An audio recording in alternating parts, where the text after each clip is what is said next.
Evangel ministries നിങ്ങൾക്കായി അവതരിപ്പിക്കുന്ന തിരുവചനം.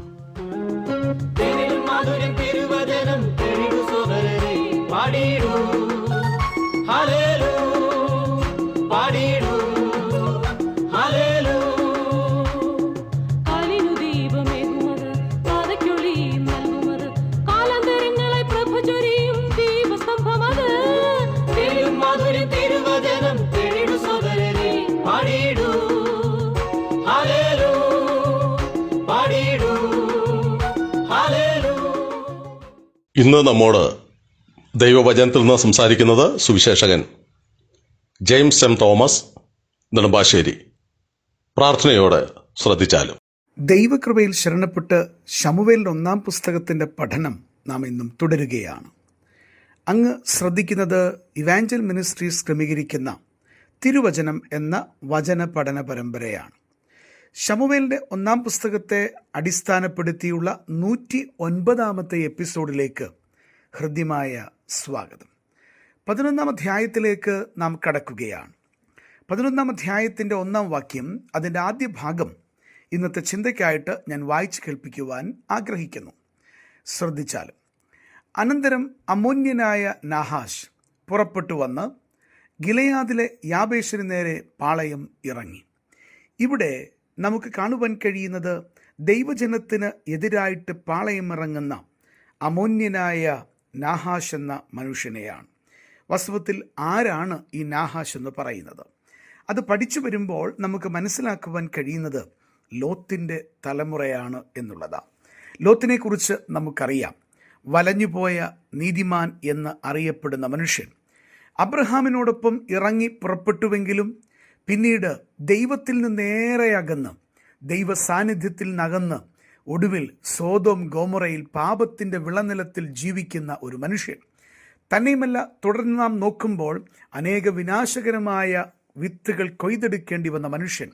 പാപത്തിൻ്റെ ശമ്പളം മരണമത്രേ. നമുക്കറിയാം, അവൻ്റെ ഭാര്യ, അവൾ ദൈവത്തിൻ്റെ കൽപ്പനയ്ക്ക് വിരുദ്ധമായി തിരിഞ്ഞു നോക്കിയതിനാൽ ഉപ്പ് തൂണായി ഭവിച്ചു. തന്നെയുമല്ല, തൻ്റെ പെൺമക്കൾ തൻ്റെ മക്കൾക്ക് ജന്മം നൽകുന്ന ശാപകരമായ സ്ഥിതിയിലേക്ക് പോകുന്നത് നമുക്ക് കാണുവാൻ കഴിയുന്നു. ഈ നാഹോഷിൻ്റെ പ്രത്യേകതയായി നാം ഓർക്കേണ്ടത്, വലഞ്ഞുപോയ നീതിമാൻ്റെ തലമുറയിലുള്ള ഈ മനുഷ്യൻ, ദൈവസന്നിധിയിൽ തെറ്റിപ്പോയവൻ്റെ തലമുറകൾ വീണ്ടും ദൈവസന്നിധിയിൽ ദൈവജനത്തിന് എതിരായിട്ട് നീങ്ങുന്ന ദുഃഖകരമായ ചരിത്രമാണ് നമുക്ക് കാണുവാൻ കഴിയുന്നത്.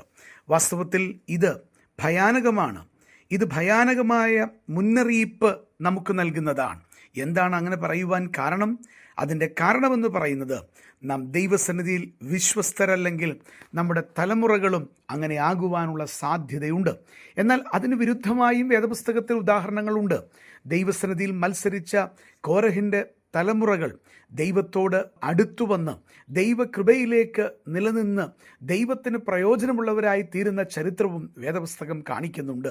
എന്നാൽ നാം ഓർക്കേണ്ടത്, സാധാരണ നിലയിൽ നാം കാണുന്നത് ദൈവത്തോട് മത്സരിച്ചവരുടെ തലമുറകൾ തുടർന്നും ദൈവ മത്സരത്തിലേക്ക് നീങ്ങുന്ന ചരിത്രമാണ്. ഇവിടെ ഇതാ അപ്പനായിരിക്കുന്ന അല്ലെങ്കിൽ വലിയപ്പനായിരിക്കുന്ന തലമുറകൾക്ക് പിന്നിലുള്ള ലോത്തിൻ്റെ സന്താന പരമ്പരകൾ, ഇവിടെ ഇതാ നാഹാഷ് ദൈവജനത്തിനെതിരെ യുദ്ധം ചെയ്യുവാൻ ഭീഷണിയുമായി കടന്നു വരുന്ന ഒരു വല്ലാത്ത ചരിത്രം നമുക്ക് കാണുവാൻ കഴിയുന്നു. പ്രിയപ്പെട്ടവരെ, നമ്മുടെ ഉത്തരവാദിത്തം എന്താണ്? അത് വളരെ ശാന്തമായി ഒന്ന് ചിന്തിക്കുവാൻ, വളരെ ശാന്തമായി ഏറ്റെടുപ്പാൻ സാധിക്കണം. അത് മറ്റൊന്നല്ല, കർത്താവേ, ഞങ്ങളുടെ ജീവിതത്തിൽ ഒരിക്കലും അങ്ങയോട് മത്സരം വരാതിരിപ്പാൻ കൃപ ചെയ്യണം.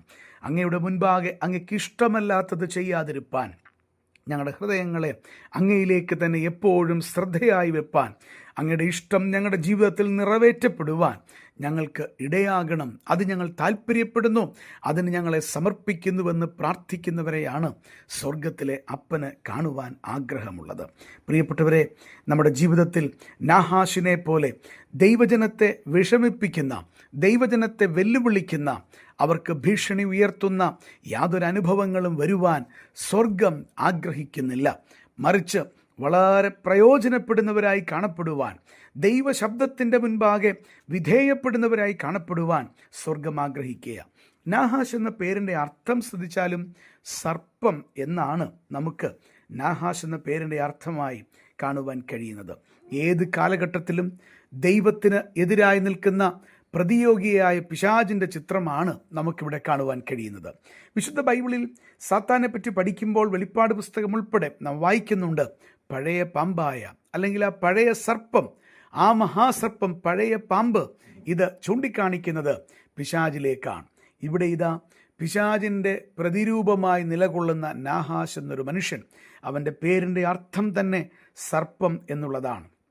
അവൻ്റെ ഉഗ്രമായ സിൽക്കാര ശബ്ദം, ദൈവജനത്തിനെതിരെയുള്ള ഭീഷണിയുടെ ശബ്ദം നമുക്ക് ഈ അധ്യായത്തിൽ കേൾക്കുവാനായിട്ട് സാധിക്കുക. ഓർമ്മപ്പെടുത്തട്ടെ, പിശാച് ശത്രുവാണ്, ദൈവജനത്തിൻ്റെ ശത്രുവാണ്, ദൈവത്തിൻ്റെ ശത്രുവായി നിലകൊള്ളുന്നവനാ. പ്രതിയോഗിയായ പിശാച് ഭക്തന്മാരെ വീഴ്ത്തുവാൻ കറങ്ങി നടക്കുന്നവനാണ്, ദൈവിക പദ്ധതികൾക്ക് തുരങ്കം വയ്ക്കുവാൻ ശ്രമിക്കുന്നവനാണ്. പക്ഷേ ഓർമ്മപ്പെടുത്തട്ടെ, നമ്മുടെ കർത്താവ് വിജയിച്ച ദൈവമാണ്. കാൽവറിയുടെ ക്രൂശിൽ മനുഷ്യവർഗത്തിൻ്റെ പാപത്തിൻ്റെ പരിഹാരാർത്ഥത്തിന് അവിടുന്ന് മരിച്ചടക്കപ്പെടുന്ന വിഷയത്തെക്കുറിച്ച് ഓർക്കുമ്പോൾ, അവിടുത്തെ ഉയർത്തെഴുന്നേൽപ്പിനെ പറ്റി പഠിക്കുമ്പോൾ, അവിടുന്ന് പിശാചിനെ തോൽപ്പിച്ച ദൈവപുത്രനാണ്.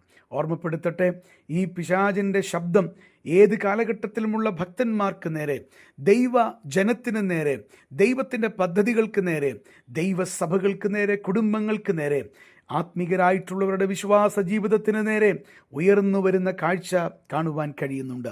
ഭയപ്പെടുവാനല്ല, പ്രത്യുത തോൽപ്പിക്കപ്പെട്ട പിശാചിനെ ജയിക്കുവാൻ നമുക്ക് നൽകപ്പെട്ട ദൈവകൃപയിൽ ധാരാളം ആശ്രയിപ്പാനാണ് കർത്താവ് നമ്മോട് ആവശ്യപ്പെടുന്നത്. പ്രിയപ്പെട്ടവരെ, നാഹാശല്ല ആര് വന്നാലും അവരെ തോൽപ്പിക്കുവാൻ, അവരെ തകർത്ത് കളയുവാൻ കഴിവുള്ള സർവശക്തനായ ദൈവത്തിൻ്റെ ജനമാണ് നാം. അതുകൊണ്ട് പിശാചിൻ്റെ തന്ത്രങ്ങളെ അറിയാത്തവരല്ലല്ലോ എന്ന് പറയുന്ന നമ്മെക്കുറിച്ച് നമ്മുടെ ജീവിതങ്ങളിൽ പിശാചിൻ്റെ തന്ത്രങ്ങളെ അവൻ്റെ സിൽക്കാരത്തെ ജയിപ്പാൻ തക്കവണ്ണമുള്ള ദൈവകൃപയിൽ ധാരാളം ആശ്രയിപ്പാനായിട്ട് നമുക്ക് സാധിക്കണം.